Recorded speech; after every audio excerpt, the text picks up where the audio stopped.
either you raise your hand on the participants list. There's a place where you raise your hand, or you post it in the chat box. So I'll leave it to the team.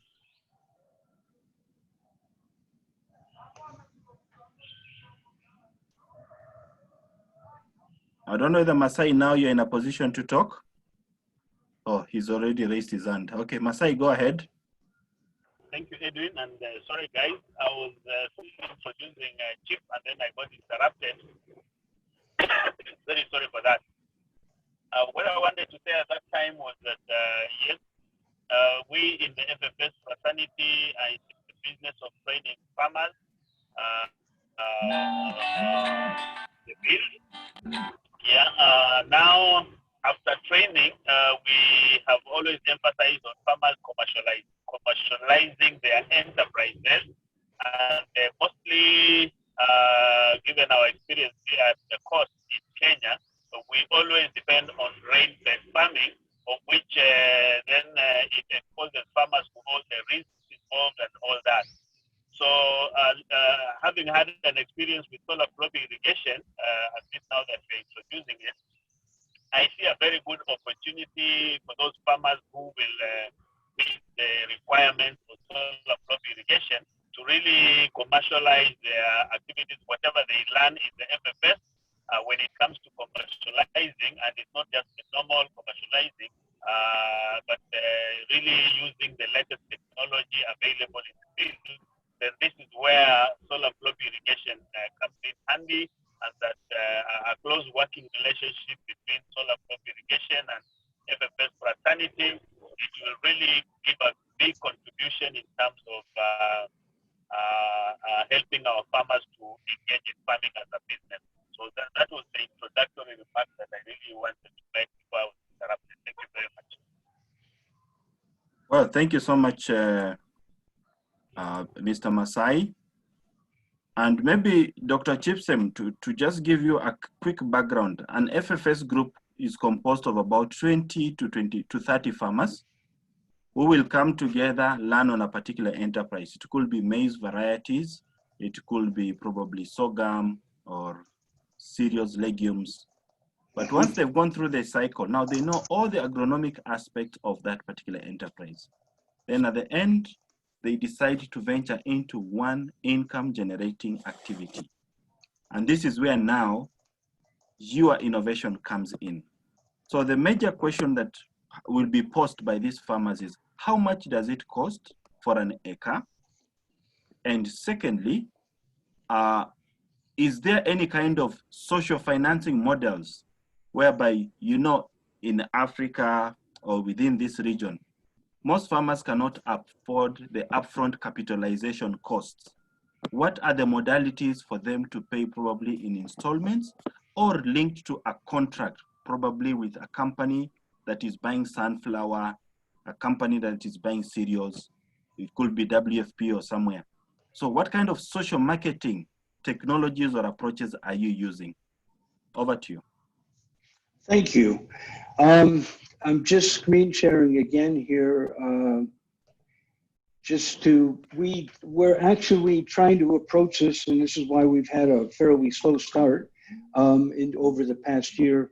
We're approaching it differently than I think some of the other irrigation vendors, in that we're really trying to ensure we get farmer success. We don't want to do an installation and then walk away and have the farmer fail for whatever reason. We know that by using this system, we've eliminated the issue of lack of rainfall, particularly in the dry season, but that's not enough. And so we've spent a long time working on lease and finance partnerships for farmers. And we've got two angles. One is a lease to buy program working through a group called Solarize Africa for fairly, not large, but commercial farms. I would say anything over about 15 to 20 acres in size. And they will buy the system from us, lease it back to the farmer, and then over a 10-year period at a reasonable interest rate, I think. The rates are generally between 6 and 8%, which is much better than you can get off of a bank normally. The other things that we've done for the finances is working with SACCOs. We've got 3 signed up, 2 at the coast under Maasai, and 1 in Nakuru, but we're now making bridges with Cooperative Bank, Co-op Bank, and they are keen on supporting their 8,000 SACCOs throughout the country. So yes, I think finance will be available. We do include a maintenance program, which is mostly focused on the solar, but also on things like the pumping and the filtering to make sure that's going well. As both Maasai and I mentioned, we do work with some of the latest ag tech to combine that if a farmer wants to automate the system. It seems like it'll certainly pay it back. When we get these on the ground here, we will be doing research on that to verify the time to pay back and the cost effectiveness of these kind of interventions here in the local context. We often supply farm managers as well. If the farm has a great manager already and everything's fine, that's great, but we feel that putting good quality farm managers on the ground working with the farmers, or 2 or 3 or 4 in one area where we have installations, that can only help ensure a success. And of course, that speaks to things like farm records and crop insurance. And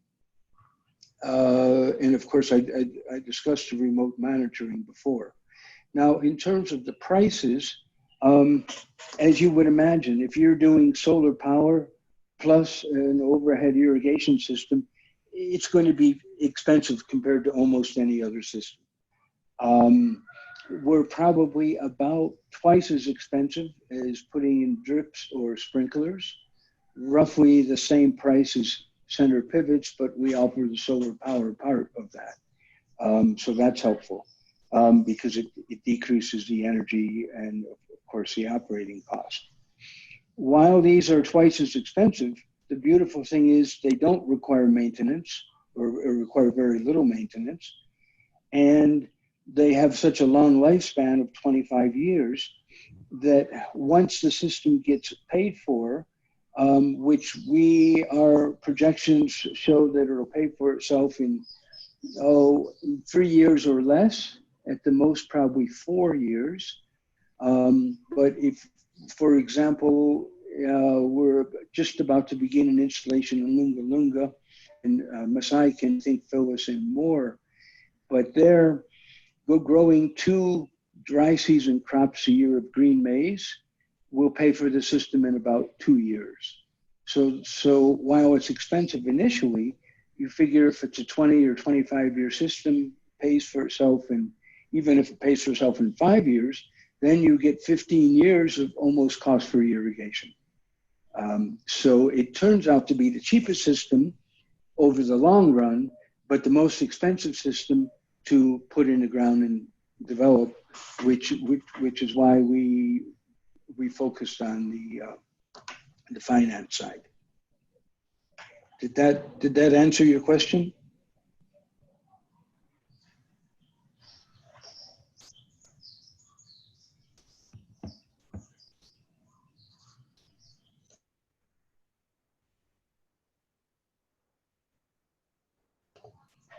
Do you want to add anything, Maasai?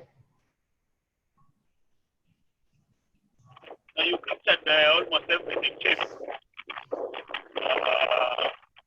Yeah, only to maybe just one more thing to add is that as we put up our first installation, we are going to work very closely with research institutions and possibly the universities, so that we can do documentation in terms of local experience and then the figures, the lifespan, and the gross margins, we can come up with figures that we have, information that we have collected ourselves on the ground. So most of these questions that will be asked, we will definitely, working with partners, we will collect enough information within the shortest time, period of time, so that we can respond to some of the questions that are being asked about solar flood irrigation.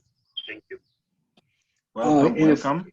If I can add something that you asked that I didn't answer, where some of our farmers already have relationships with groups like Twiga for offtake, and that those situations do help de-risk the loan if we're working with the SACO, or increase the chances of getting financing, of course, because then there's already a guaranteed market. But we look at our farm manager as one to look for even better markets where we can identify them. Because as you know, groups like Twiga pay one set price throughout the year, which gives the farmer both assurance and knowledge of the income potential he has coming in. However, he is missing the advantage, taking advantage of the higher price seasons if he's selling exclusively to a group like Twiga. But we are making those bridges. Depending upon the strength of the farmer himself, the finance companies may actually require that. So yes, we do have those links as well. Well, thank you so much, Dr. Chipstem. Follow up to that question.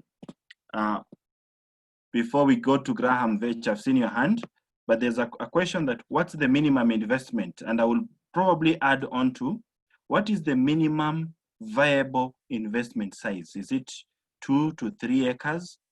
So that farmers can basically get a good return on investment in a shorter time, the 2 to 3 years you are talking about. And how much will that cost? We're actually still working out the pricing and looking for ways to bring it down. At the moment, the cost we divide into 4 separate categories. One will be the floppy installation. One is the solar power and the pumping unit. The reason we're bringing the pumping unit with the solar power, of course, is you need a certain amount of energy, and it depends upon the size of the installation will determine the size of the pump, and therefore the number of solar panels you need, and therefore the cost of that component. The third would be the services that we provide, the additional services around that. And then the fourth, if we need to do a borehole or a borehole in a dam or a dam, we have operational partners that we work with who can do those. So the price components are, as you see, a little more varied than just selling the system. But in terms of minimal viable, there is a riser system. I don't know if you noticed it, but in the slide where the pattern was coming around, there was bananas on the right-hand picture. And that had what's called a riser, and we can work through that. So that would be ground-based pipes, water pipes, and then a riser up. And that's probably the cheapest way for a very small farmer to get into this. We haven't done those installations yet, so I can't give you the exact price that would be. And we're just finalizing the pricing for our first installation in Lunga. As I mentioned before, we spent most of the past year working on the finance and these other things that we think are really crucial to farmer success. So we are just now working out that pricing. From the estimates we've done in the green maze, it'll run, for example, if you do the solar power, the water resource development, and the irrigation system, the floppies overhead, we're talking about 2 million shillings an acre, including automation. That's the other area. And So that's like $20,000. So that's like $20,000. But that's the whole combined system, including the farm manager and everything else. So one can come in at much significantly lower than that. But even with that, Masai, maybe you want to explain a little more, but that looks like the system we're using just growing on dry seasons only for 2 years with green maize, it should pay for itself. Is that right, Masai?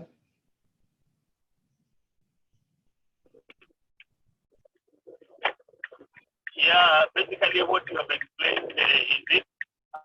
Only to add that if somebody already has a water source, like we've seen the case of farmers in Kokotoni, where we don't need to develop a water reservoir and things like that, it removes the cost for putting up the water system.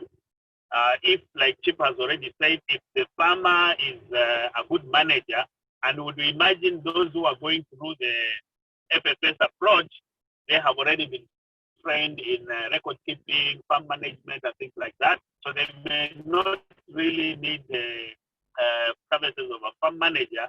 Only that on our part, we want to ensure that whoever invests in solar flow irrigation really succeeds. That's why we emphasize that we have to source for a good farm manager who can take care of the enterprise for the loan period until maybe paid back.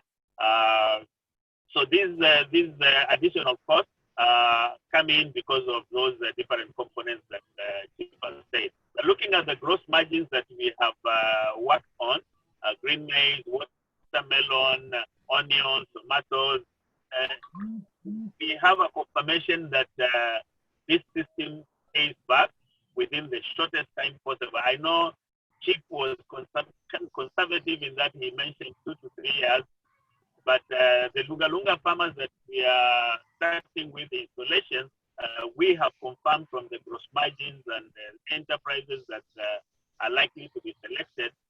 It's likely if we have like 4 crops of green maize in 1 year, then within 1 year you can pay back. But we don't really want to be very optimistic in that. That's why we are saying 2 years, 2 to 3 years, then it pays back. Thank you. Yeah, Welcome, and also, thank you. If I can jump in to give a little more clarity on the pricing of that $20,000. In this case, in Lunga, it's a small farm, only 3.84 acres, and half of that cost, $10,000, is the water resource development. So if as Masai mentioned, someone already has the water resources in hand for irrigation, then the cost can decrease by about 50%. And then of course it can fall away further depending upon things like the farm management ability and whether or not they want automation. Okay, thank you. Graham Vetch, over to you. Sorry to keep you waiting. Good morning, Shem and comrades. Can you hear me? Yes, we can hear you. Okay, I have 3 questions. One, if you could expand on the fertigation component of the system. 2, in terms of modular, and I'm talking about scale, when you talk about the asset cost, the pump can do how many acres, and then how many more pumps would you need as you increase the modules? And 3rd is the hardware component of this floppy system. Have you come up yet with an affordable and hard-wearing pole system to support the system? Good. Thank you, Graham. Fertigation, when we install these, after the pump and the water filters, we do put in a fertigation unit. And of course, the size of that varies, or the size of the fields vary the cost of that unit. But it's very easy to do and use. So fertilizer and other inputs can be provided easily through the overhead system. In terms of scale and the pump, being solar powered, we've got two choices. You can use direct current right off the solar to power something like a submersible borehole pump, or you can use an AC pump of any size. And then the only difference is the larger pumps are going to require more energy. So then we put down more solar panels. So in terms of the scale with the pump size, we look at it a slightly different way. As we do the designs, we try to divide the land into 6 blocks, assuming that each block will get roughly an hour a day. Now that could be 3 hours every 3 days or an hour every day. And that would be, we'd be using the irradiation from basically to do a larger block like that from 9:30 or 10 in the morning till 3 or 3:30 in the afternoon in most places.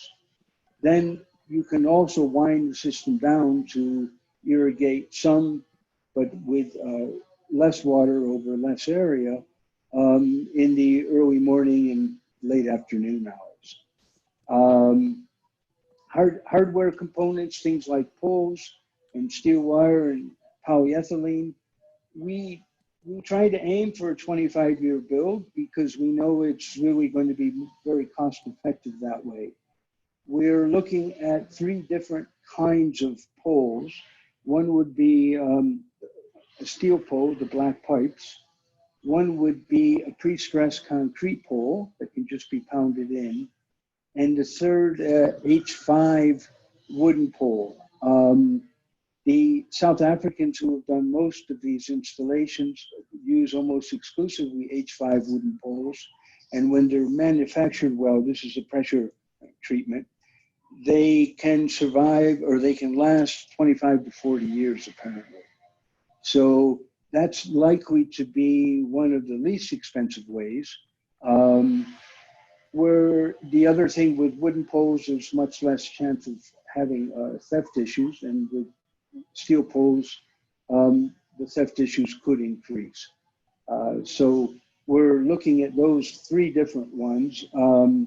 Of those 3, price-wise, wooden poles are probably cheapest, and pre-stressed concrete, although we'd have to import them from Italy, even though there's pre-stressed manufacturers here.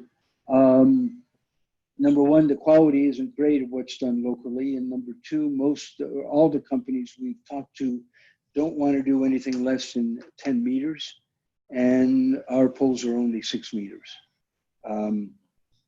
So yeah, that's the third question.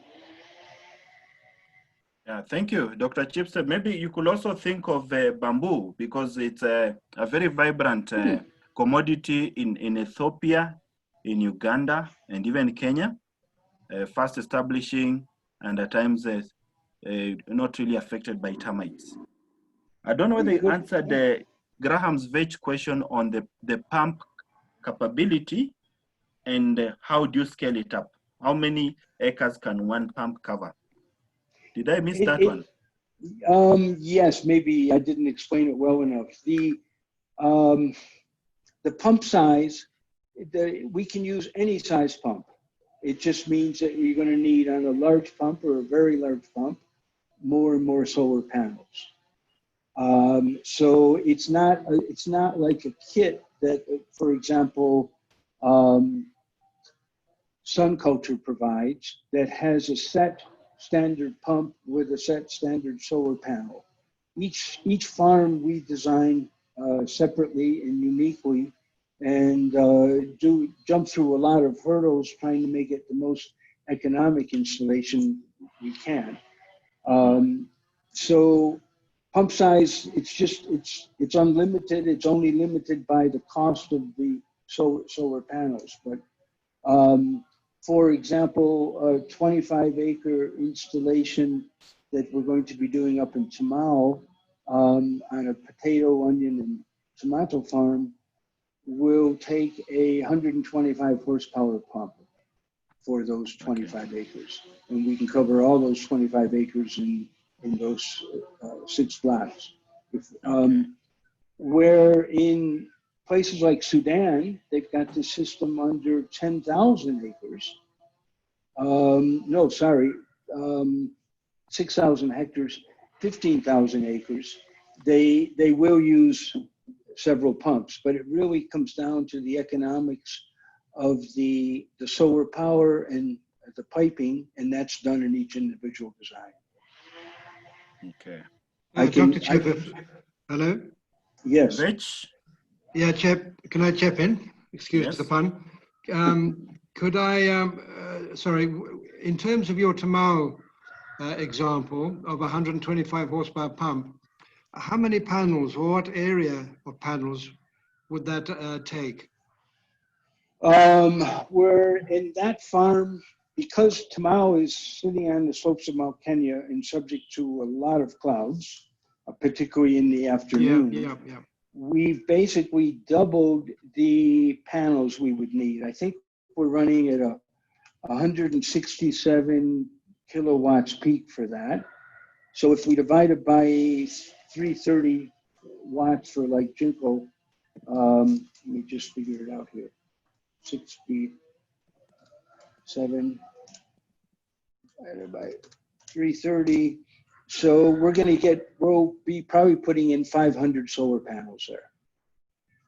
Okay. Right. In places where, like along the coast, where you've got very good irradiation most days, the number of panels for that size farm would probably be a little bit more than half. So I would say 250 to 275. Okay, thank you. Okay. Now, there are also 2 other questions. One is what happens in windy areas? You know, like northern Uganda, it's quite windy.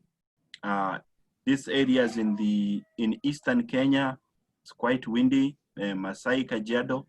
So how do you ensure that that investment does not just get blown away in one night? Blown away, yes. Actually, they've had almost no trouble so far with these installations, and that's why the build is very robust, first of all. But under conditions where a big center pivot irrigation system will get actually blown over, the floppy system survives fine. The issue comes down to, in very strong winds, you're going to get some drift from that rain coming out. And to prevent that, when we do our designs from the edge of, floppies are normally spaced 12 meters apart. But from the edge of the field, the first floppy is only 6 meters. And by doing that under just about all wind conditions that the company's experienced so far, it's been able to still deliver a good 5 millimeters of rain an hour over those areas. So we do accommodate for high winds, but otherwise the system is robust enough that has not been an issue to date, and I just don't expect it to be here in Kenya either. Okay. Another question. Can it work for urban kitchen gardens? And this is in reference to this new modern concept of housing in Kenya, in Addis, in Uganda, in Tinda. You have a gated community of about 300 houses. Can you do one that can cover all the kitchen gardens? I'm trying to think of the best way to do that. Certainly, you can do it through risers. Absolutely. I mean, I've got a little riser out here in my garden where I used to water the lawn, and it's just one, and we just move that around the lawn. If we're talking of 300 house backyard gardens together, I would assume each one would take one riser, and then it's a matter of the piping and the solar. And the big issue we're finding in all of this is the water resources. Many farmers who have adopted drip here, even though solar floppies generally can use less water than drip, we find the water resources underdeveloped on that drip farm. So the productivity of the crops is less than optimal. And that's just because of a lack or sort of poor understanding by installers of the water resources needed. Each floppy, each of these floppies that we're talking about now put out 730 liters of water an hour, which is 5 millimeters of rain. But I can certainly see a kitchen garden design working well with risers. The only fear I have with the risers comes down to theft.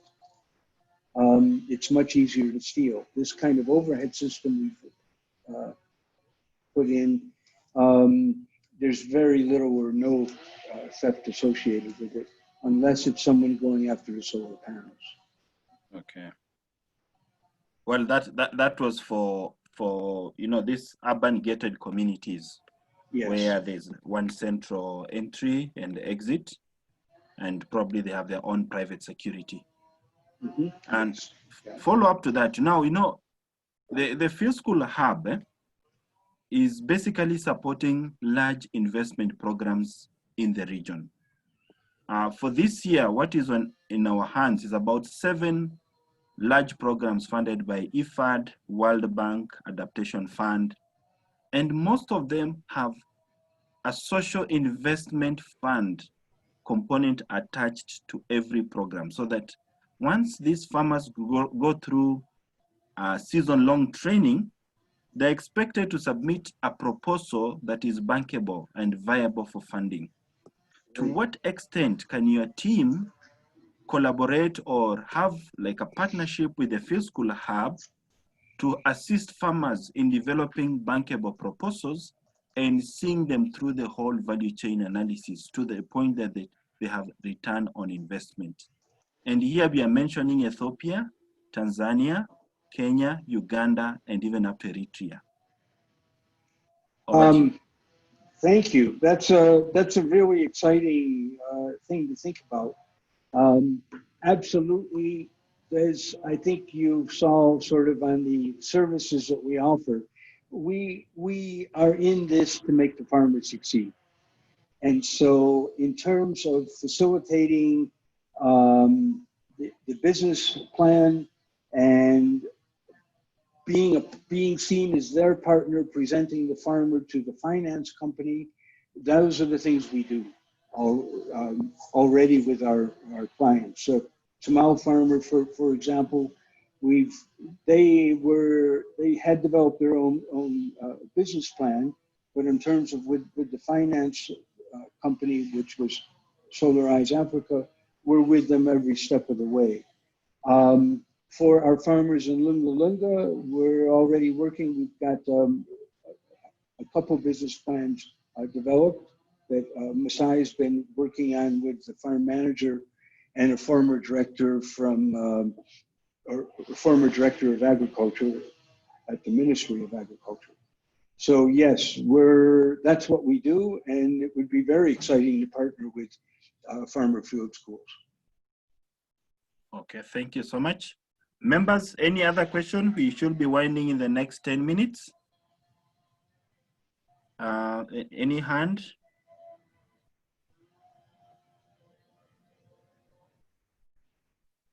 Yes, Edwin, I would like to ask Chipstem. Mm-hmm. He's talked about the Kenya having quite a lot of area with a lot of water. Mm-hmm. But the question is, I'm trying to ask, how sure are we that all the water will be the suitable water from the ground? Because I'm aware that some of the water cannot be used for irrigation purposes. So how do we know the areas that have got the suitable water? Very good question. I'm going to share my screen again as I talk here. It really depends on the crop grown, right? The salinity content of the water.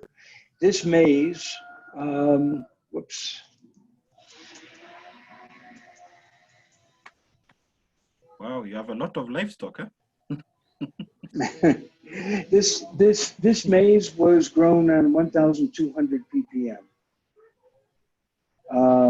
So some crops, as you know, do pretty well. If we're growing lucerne, for example, at the Tana farm west of the Malindi Garcin Road, most of the water is salty. It's about, from what we understand, 2,500 ppm to 3,500 ppm. And that's still suitable, actually very suitable for growing things like lucerne. Something like sorghum is also somewhat salt tolerant. So it really depends on the crop. And there's a technology that you guys may know about that I don't, but I've seen it in use. They did use in this maize crop, they used a water magnetizing unit. And they claim that that reduces the negative effects of salinity. And they also say that it actually, each floppy can cover a larger area of land. They can space the floppies rather than 12 meters apart, I think 14 or 15 meters apart when they're using that. I'm not really familiar with the research that much. It's something we want to look at here, Paul. So I think, yes, we obviously have salinity problems up and down the coast in places like the Rift Valley in Narak and Nayavasha with fluoride, Caggiato as well at the river. But I think many times we can find suitable crops to grow. And one of the things that this farm in Egypt really appreciated is there's no salt accumulation on the land using floppies. We're using X sprinklers and center pivots because they use another 30% of water, will accumulate salt. So because we're using less water and because there's less runoff, I think the problems are probably less than with other irrigation systems, but that doesn't mean that if it comes out to 6,000 ppm, that we could grow tomatoes. You know, we know we can. Okay. But I think now this is a good point, Dr. Chipstem and team. We need to work with research institutions and local universities here. One, to adapt it to our local conditions here. And secondly, to lower the price. I'm still thinking about this normal, what we call the equity bank model. That lady who could not be able to manage a bank account with the big banks can now bank with equity. So can we have something that a farmer, a retiree who has 1 acre, 2 acres can start off and gradually get to that level? So I think this is going to be a lot of work in progress. Yes, I agree. I don't know that you've raised your hand again. Okay, go on, Chipstem. I was just going to say, I was just agreeing. There's definitely, I think, very good potential for the risers on the small farms.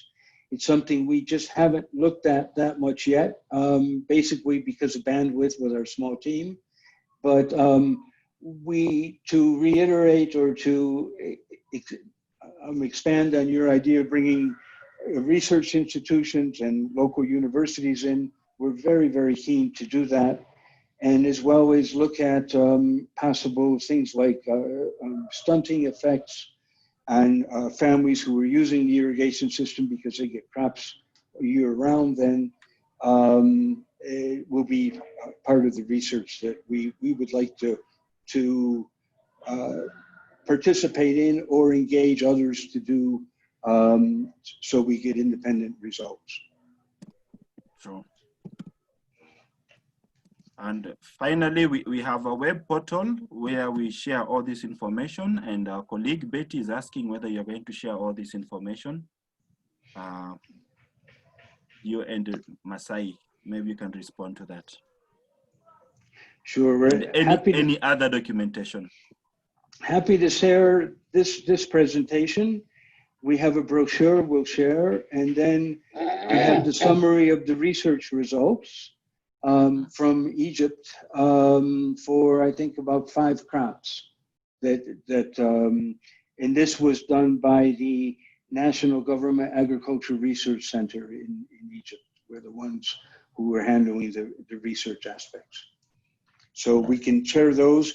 It'll be really exciting when we get research similarly done here in Kenya or in Eastern Africa.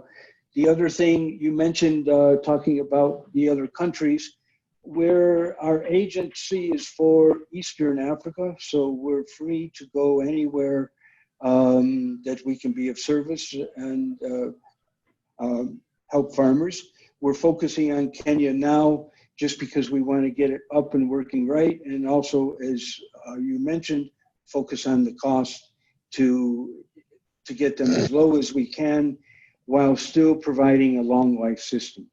You know, we could cut costs dramatically, and then it would last 5 years like any other system. And it's not going to give the same advantages if it's long life. So we're trying to balance those 2 aspects.